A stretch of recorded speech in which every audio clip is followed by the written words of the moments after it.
pessoal, muito boa noite. Eu quero dar as boas-vindas a todos os amigos e irmãos que escolheram participar conosco deste culto de adoração que a Igreja Batista Boas Novas, reunida nos lares, presta ao Senhor neste domingo. Nós estaremos juntos algo em torno de 60 minutos. Por isso eu quero convidar você, onde você estiver, a fechar os seus olhos neste momento e orar comigo ao Senhor nosso Deus. Amado Deus, nós queremos te agradecer pela liberdade e pelo privilégio que nós temos de te adorar. Obrigado, ó Deus, porque nós podemos fazer isso em qualquer lugar, Senhor, porque sabemos que Tu és Deus presente em nossas vidas.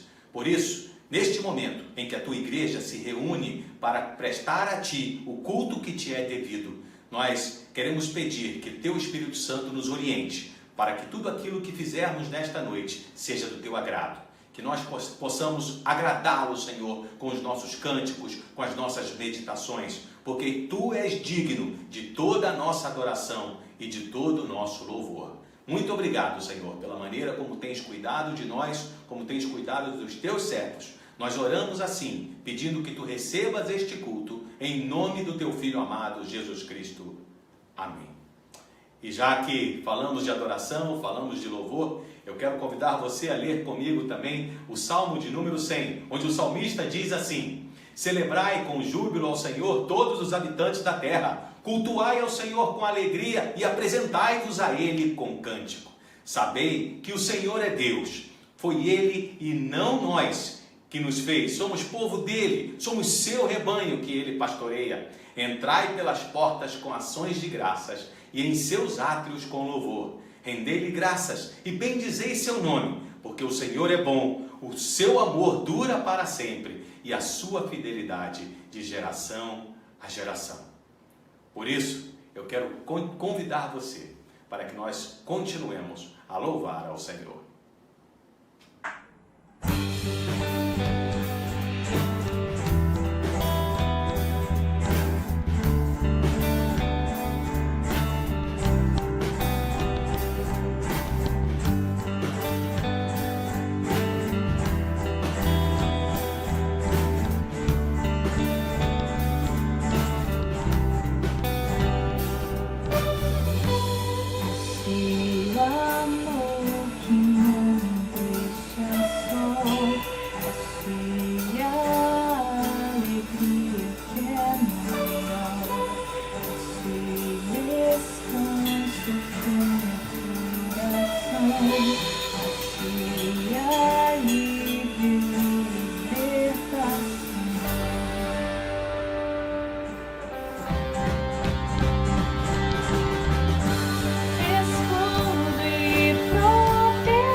Amados irmãos, eu gostaria de aproveitar esse momento para agradecer às nossas bandas que têm se esforçado para entoar esses louvores maravilhosos que têm feito parte do nosso culto e que nos ajudam a adorar ao Senhor. Quero agradecer ainda o nosso pessoal de multimídia que também tem se desdobrado para que nós possamos receber todos os dias as mensagens diárias do pastor Carlos, a gravação da Escola Bíblica Dominical, o culto de quarta-feira com o pastor Josias, enfim, nós temos nos esforçado todos juntos para que a nossa igreja continue reunida. E como você já sabe, nesse momento de culto, nós separamos para adorar a Deus com os nossos dízimos e as nossas ofertas. É óbvio, não estamos no templo, não teremos a nossa equipe de serviço de culto nos ajudando nesse momento, mas nem por isso nós precisamos deixar de contribuir. Afinal de contas, a nossa igreja, embora esteja com as suas atividades presenciais suspensas, nós ainda temos as nossas contas a serem pagas, nós ainda temos os compromissos assumidos. E como você sabe, você que é membro da Igreja Batista Boas Novas, nós não recebemos recurso de nenhum ente federativo, seja do município de Cuiabá, seja do estado de Mato Grosso ou da República Federativa do Brasil. Tudo que acontece aqui na nossa igreja acontece de acordo com as bênçãos que Deus concede à minha vida, à vida dos irmãos, e porque somos abençoados por Deus, nós decidimos e escolhemos reconhecer isso, reconhecer a soberania de Deus sobre as nossas vidas e escolhemos então abençoar outras pessoas em seu nome também. É isso que acontece quando nós entregamos os nossos dízimos e as nossas ofertas.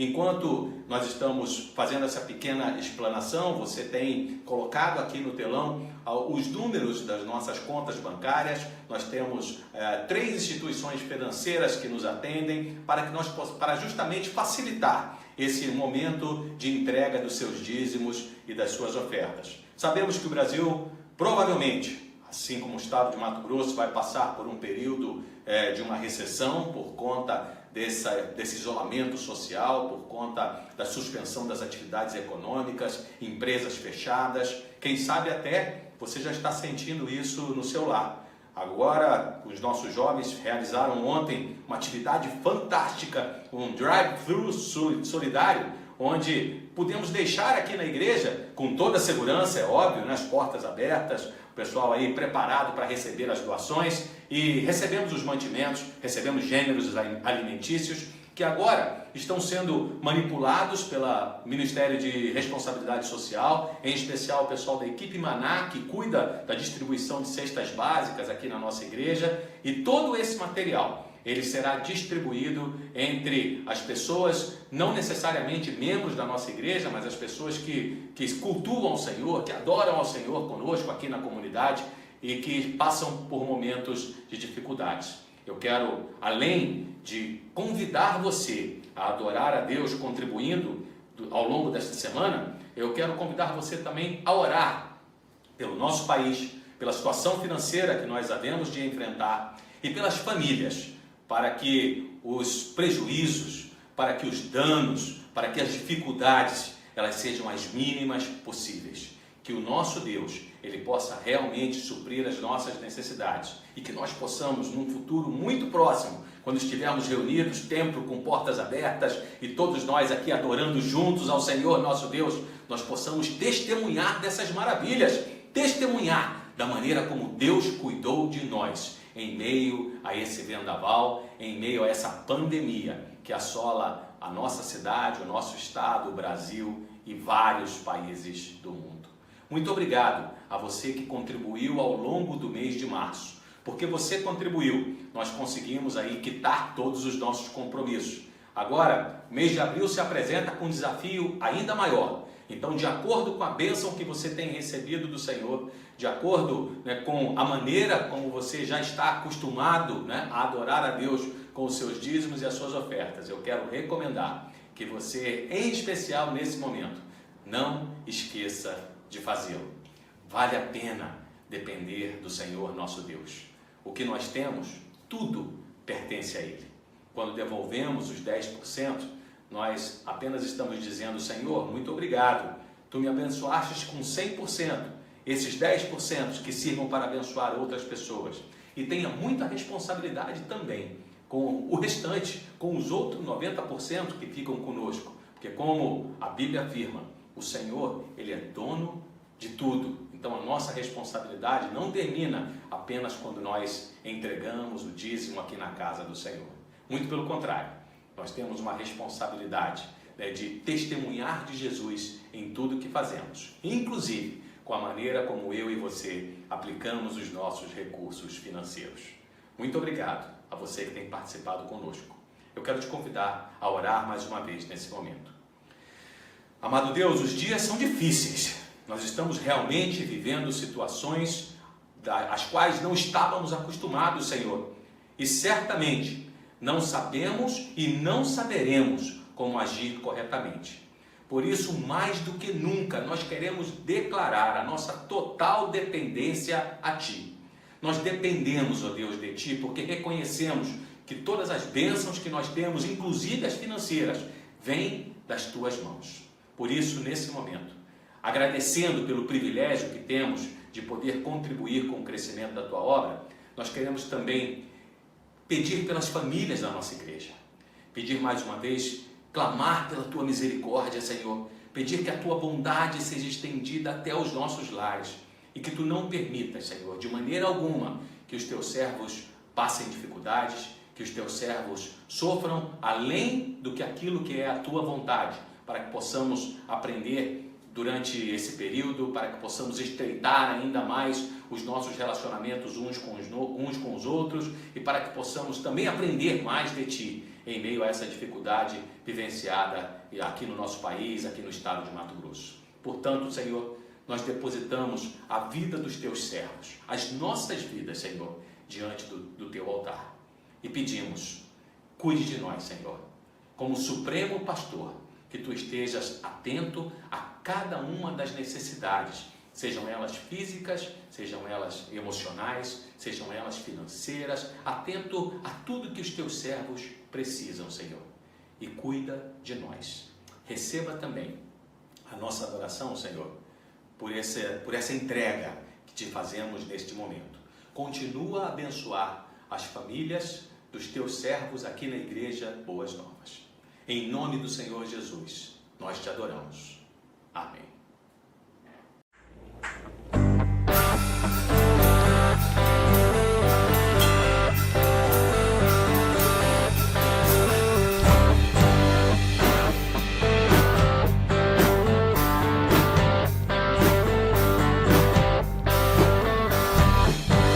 Nossa força nasce no Senhor, nasce no Senhor, esperamos no Senhor.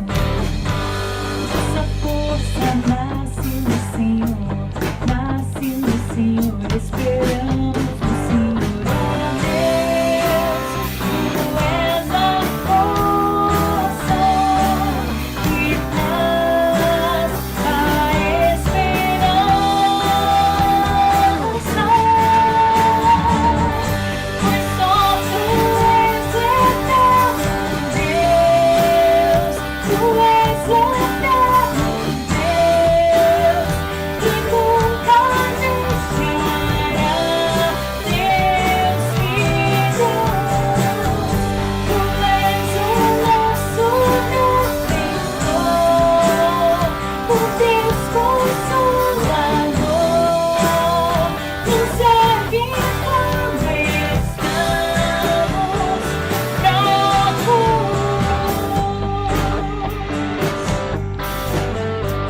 irmãos e irmãs, todos que estão nos ouvindo.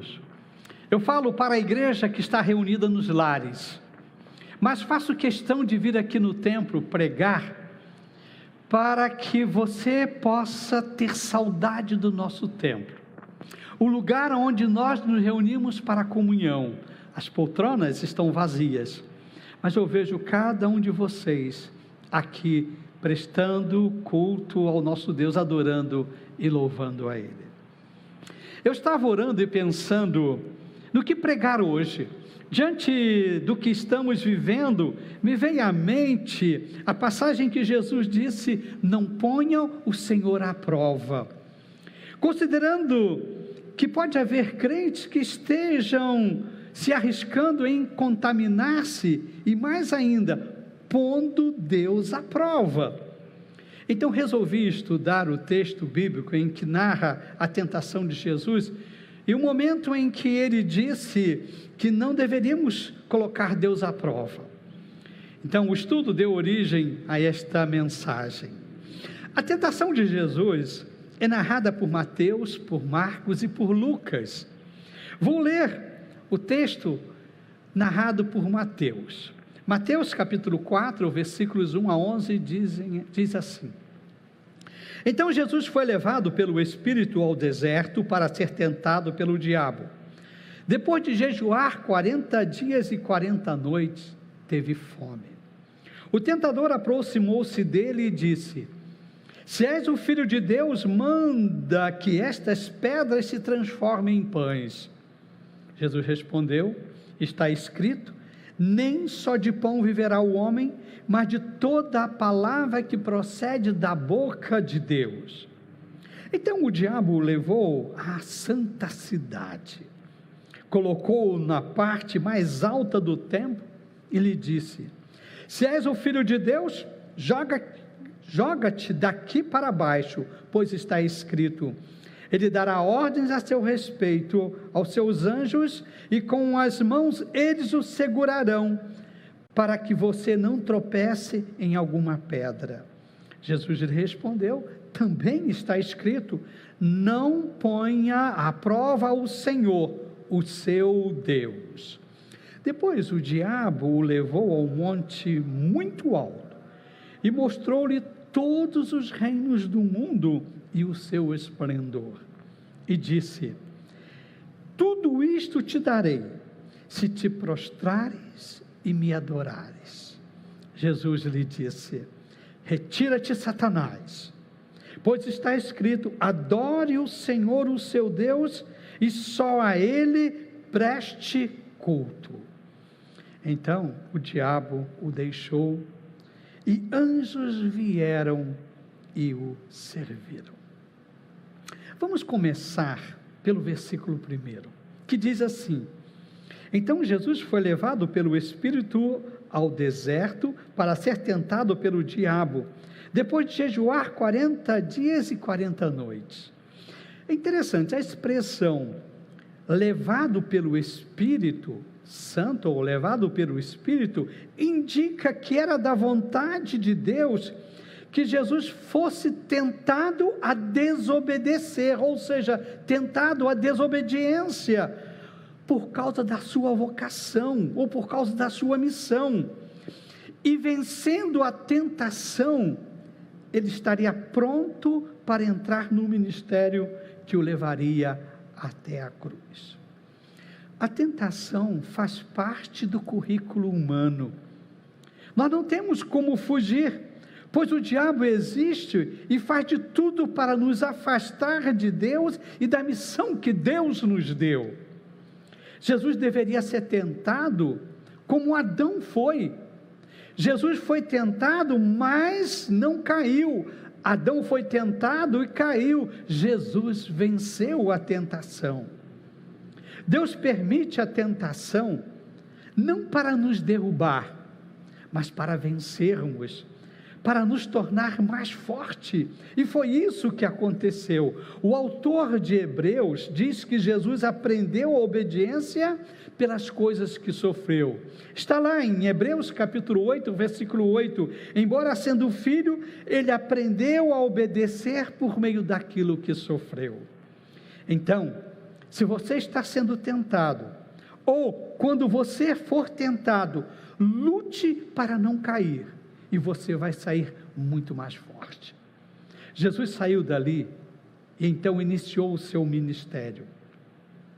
E é interessante que o tentador disse para ele: se és o Filho de Deus. No original, o texto pode ser traduzido assim: visto que és o Filho de Deus. Então Jesus saiu dali na certeza da sua missão, de que ele era o Filho de Deus. E vamos lembrar que antes, lá no batismo, ele ouviu a voz de Deus dizendo: este é o meu Filho amado. Então Jesus saiu do batismo na certeza de quem ele era, de que ele tinha uma missão. Então seria muito mais fácil ele iniciar seu ministério imediatamente, de forma, vamos dizer, apoteótica, onde todos pudessem ver e crer nele, saber quem ele era. Esta era a proposta do diabo. O diabo queria exatamente isso, mas se ele fizesse assim, ele deixaria de trilhar o caminho da humanidade. Aqui está a essência da tentação. Satanás queria que Jesus agisse com uma autoridade divina e deixasse o lado das limitações humanas. Então, a primeira tentação foi em que Jesus foi tentado a desobedecer. Voltemos ao texto, versículos 3 e 4. O tentador aproximou-se dele e disse: visto que és o Filho de Deus, mande que estas pedras se transformem em pães. Jesus respondeu: está escrito, nem só de pão viverá o homem, mas de toda palavra que procede da boca de Deus. Para entender esta tentação, é preciso ter em mente que Jesus estava vindo de um longo jejum. Ele fez um jejum de 40 dias, e assim, a sugestão de usar seu poder para transformar pedra em pão era muito conveniente naquele momento. Jesus estava com fome, mas o jejum é para ele alimentar a sua alma. Era uma necessidade enquanto ser humano, ele precisava se aproximar mais de Deus, então jejuou. O jejum mostra que nem só de pão o homem vive, mas de toda a palavra que procede da boca de Deus. Assim como o alimento é uma necessidade para a nossa vida diária, é um alimento básico, é uma necessidade da vida, o alimento espiritual é uma necessidade também, faz parte das nossas necessidades básicas. O salmista declarou lá no Salmo 42, versículos 1 e 2, como a corça anseia por águas correntes, a minha alma anseia por ti, ó Deus, a minha alma tem sede de Deus, do Deus vivo. Quando poderei entrar e apresentar-me a Deus? Com a sugestão de saciar a fome, transformando pedra em pão, Jesus foi tentado a desobedecer, de tornar-se como um de nós, usando o seu poder em benefício próprio, e mais ainda, em quebrar o jejum. O autor de Hebreus diz o seguinte, em Hebreus 5:8, embora fosse filho de Deus, ele aprendeu por meio dos sofrimentos a ser obediente. E Jesus foi tentado a desobedecer. Você sabe aquela situação em que uma pessoa é encarregada de tomar conta de um depósito ou de uma instituição com várias coisas, e ali a pessoa cai na tentação de tirar coisas para si, levar para casa, sem que os donos saibam disso. Eu acredito que é mais ou menos isso que estava acontecendo.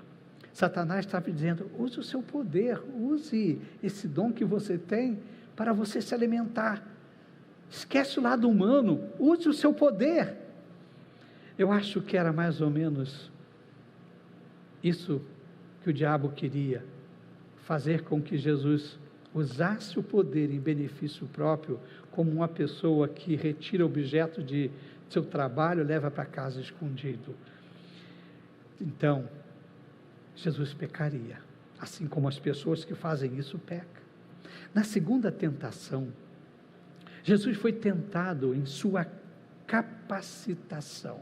Vejamos, os versículos 5, 6 e 7 dizem assim: então o diabo o levou à cidade santa, colocou-o na parte mais alta do templo e lhe disse: se és o filho de Deus, joga-te daqui para baixo, pois está escrito, ele dará ordem a seus anjos a seu respeito, e com as mãos eles o segurarão, para que você não tropece em pedra alguma. Jesus lhe respondeu: também está escrito, não ponha à prova o Senhor, o seu Deus. Os homens fariam grande oposição a Jesus Cristo. E Jesus sofreu isso, eles se recusariam a crer, e queriam que Jesus fizesse grandes sinais para que pudesse acreditar que ele era realmente o Messias. Para entrar no ministério com a possibilidade de fracassar, de um jeito que as pessoas não acreditariam nele, havia um jeito melhor para começar. Não precisava ser da maneira que Jesus estava planejando, viajar pelas aldeias e cidades, ensinar nas sinagogas, viajar fazendo milagres, um milagre aqui, um milagre ali. Em vez de fazer um grande sinal de uma vez só, apresentar-se de maneira gloriosa para que as pessoas acreditassem. Ele poderia começar de maneira espetacular. Ele foi tentado, então, a se jogar lá do ponto mais alto do templo, para que Deus, então, enviasse os seus anjos para segurá-lo enquanto ele estivesse caindo, e todas as pessoas que estavam lá embaixo viriam isso, e as pessoas, então, passariam a crer em Jesus, e o aclamaria como Messias. Seria, vamos dizer assim, uma entrada triunfal. E Satanás usou um argumento bíblico para isso. Ele usou o Salmo 91, versículo 11 e 12, que dizem assim: porque a seus anjos ele dará ordem a seu respeito, para que protejam em todos os seus caminhos, com as mãos eles o segurarão, para que você não tropece em pedra alguma. Esse é o versículo, é isso que está lá no Salmo.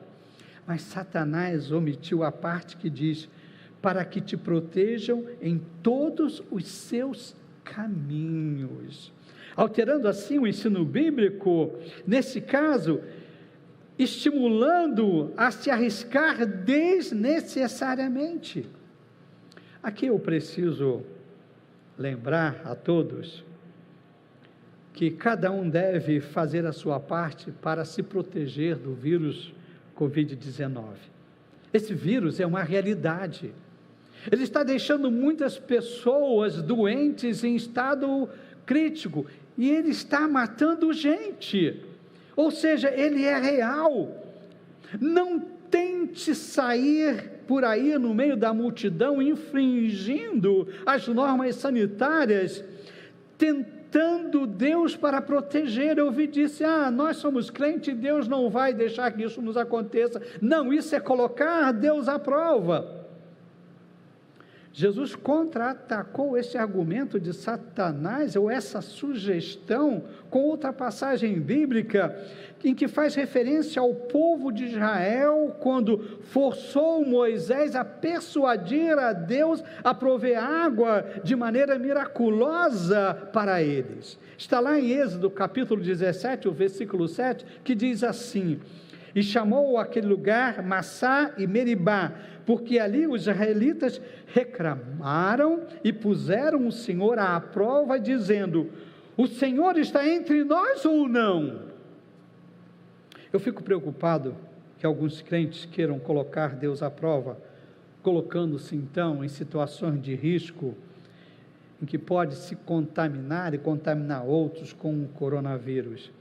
E ainda dizendo: o Senhor está entre nós ou não? O Senhor nos protege ou não?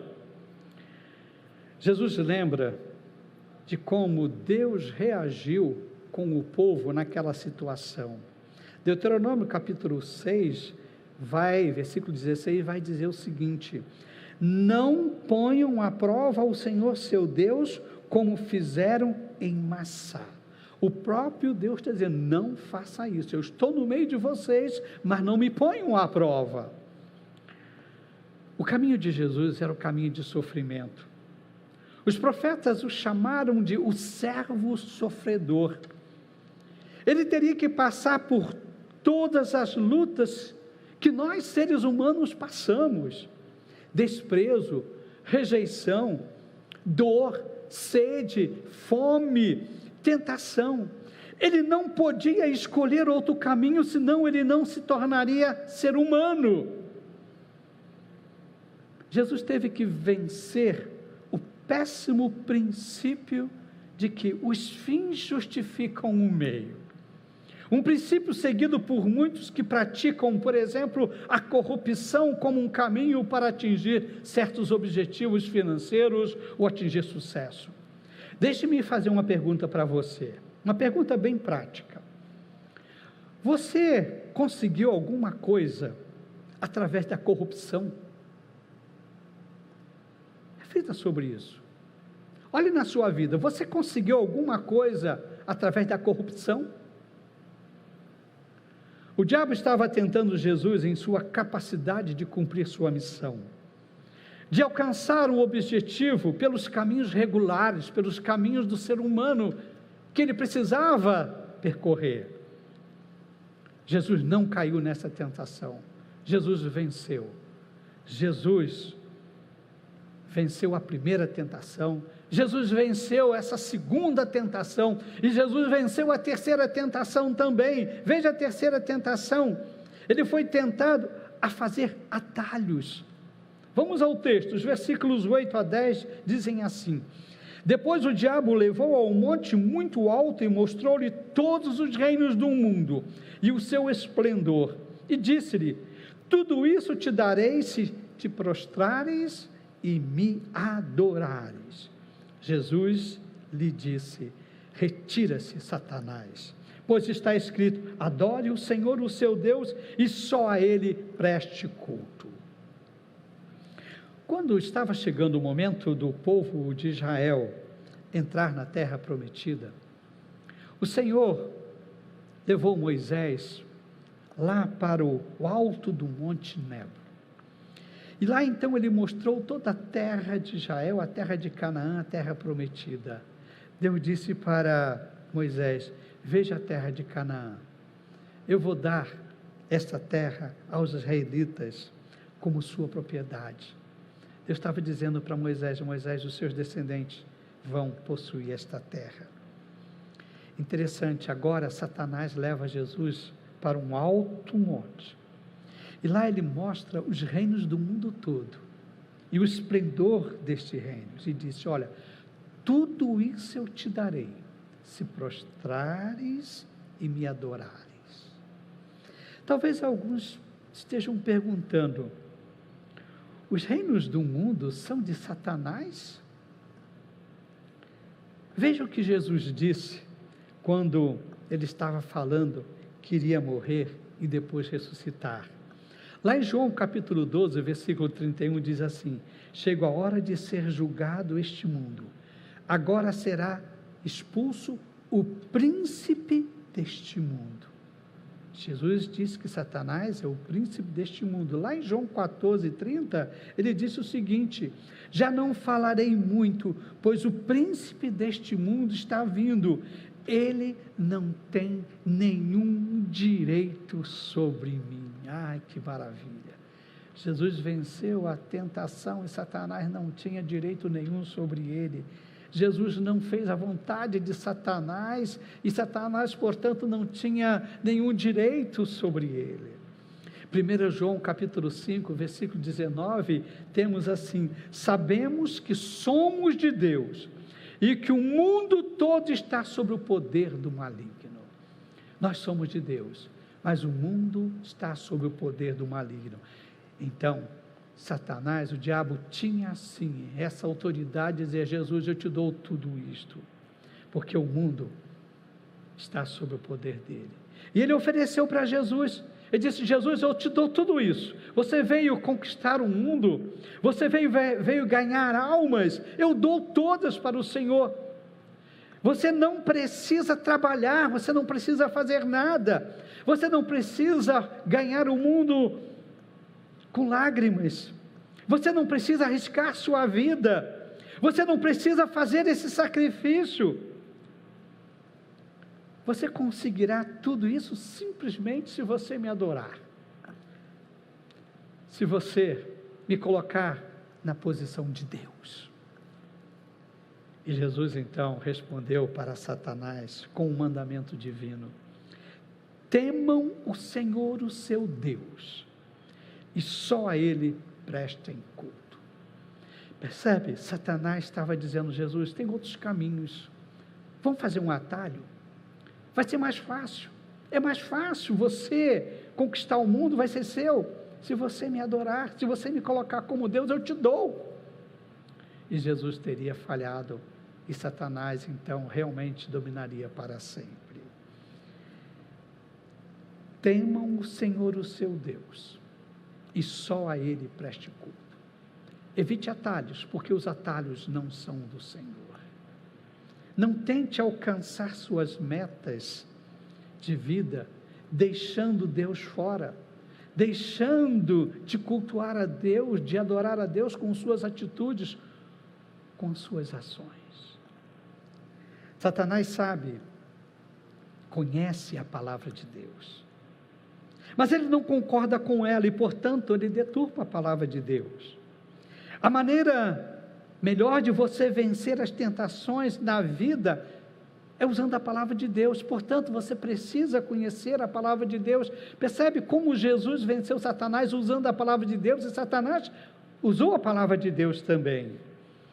E como disse o apóstolo Paulo, lá em Efésios capítulo 6, versículo 17, use o capacete da salvação e a espada do Espírito, que é a palavra de Deus. O Salmo 119, versículo 9, diz o seguinte: como pode o jovem manter pura a sua conduta, vivendo de acordo com a sua palavra? Aproveite esse tempo de isolamento físico para estudar a palavra de Deus. Acredito que vai fortificar a sua vida, vai ajudar você a vencer muitas tentações. O evangelista Lucas termina a narrativa da tentação assim, lá em Lucas 4, versículo 13. Tendo terminado todas essas tentações, o diabo o deixou até ocasião oportuna. Percebe? Satanás não estava satisfeito. Ele tentou Jesus desde o início. Ele saiu dali, mas muitas e muitas outras vezes, outras ocasiões oportunas, ele tentou Jesus e Jesus resistiu a todas. Mas a recompensa veio.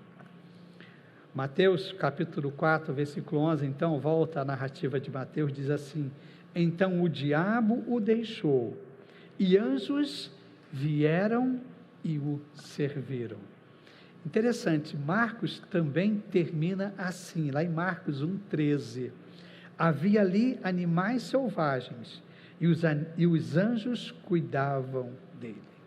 Percebe? Jesus estava no deserto, e no deserto, naquela ocasião, havia muitos animais selvagens, e Jesus foi abençoado. Jesus teve 3 bênçãos aqui. Primeiro, que o diabo foi embora. Segundo, os animais selvagens não o atacaram. Lembra do jardim do Éden? Tudo ele vivia em paz. E a terceira bênção diz que os anjos vieram e cuidaram de Jesus. Hebreus capítulo 1, versículo 6 diz assim: Porém, quando Deus enviou ao mundo seu primeiro filho, ele disse que todos os anjos de Deus o adorem. E agora Jesus vence a tentação. Ele é cuidado, servido pelos anjos. Lute para vencer todas as tentações. Vale a pena. Deus vai honrar você, Deus vai abençoar você. Percebe? Nós temos tentações diárias. A tentação nossa de cada dia. Tentados a desobedecer a Deus, tentados em nossa capacidade, dizendo, você não pode fazer dessa maneira, você faça outros, faça atalhos. Deus diz, não, siga as minhas orientações. Hebreus capítulo 1, versículo 14 diz assim, os anjos não são todos eles espíritos ministradores enviados para servir aqueles que hão de herdar a salvação? E termino com o Salmo 34, versículo 7. O anjo do Senhor acampa-se ao redor dos que o temem e os livra. Então, que os anjos do Senhor estejam acampados ao seu redor, livrando você do coronavírus, mas livrando você das tentações de Satanás. Que você saia forte, que você saia fortalecido, que a sua fé cresça, que você cresça espiritualmente com tudo isso, e que assim seja. Vamos orar? Abaixe a sua cabeça agora aí, quero convidar você, sentado aí no seu sofá, na sua casa, ore ao Senhor. Quem sabe você esteja sofrendo tentações de várias formas. Quem sabe Satanás está deixando você ansioso. Quem sabe Satanás está colocando coisas na sua cabeça, a televisão está aí, dando tantas informações. Por favor, não fique o dia inteiro vendo televisão, jornal. Satanás pode usar isso para tirar a sua paz. Fala, Deus, me dê paz. Senhor Jesus, nós estamos aqui. Precisamos muito da tua ajuda. Senhor Jesus, o Senhor se tornou humano. O Senhor viveu aqui como nós, sofreu como nós sofremos. O que nós estamos passando hoje, o Senhor sabe o que é isto. E nós estamos pedindo força para vencer, força para viver. Não deixe o inimigo tirar a nossa paz, não deixe o inimigo nos tentar de várias formas, Senhor, para nós pecarmos, para nós cairmos e tirar a nossa comunhão com o Senhor. Deus, Pai, eu quero pedir que proteja os teus filhos, proteja, Senhor, cada um onde estiverem, recluso nos seus lares, ou então na necessidade de trabalho, Senhor, para que eles possam estar sob a tua proteção, a proteção física, mas a proteção espiritual também. E Senhor Jesus, que o nome do Senhor seja glorificado em suas vidas. E Senhor, que com suas atitudes, esses nossos irmãos e irmãs, teus filhos, tuas filhas, possam adorar ao Senhor somente. E agora, que o amor de Deus, nosso Pai, a graça de Jesus Cristo, nosso Senhor e Salvador, a comunhão e a consolação do Espírito Santo, seja com o povo de Deus em seus lares, espalhado pelo mundo, desde agora e para todo sempre. Amém e amém.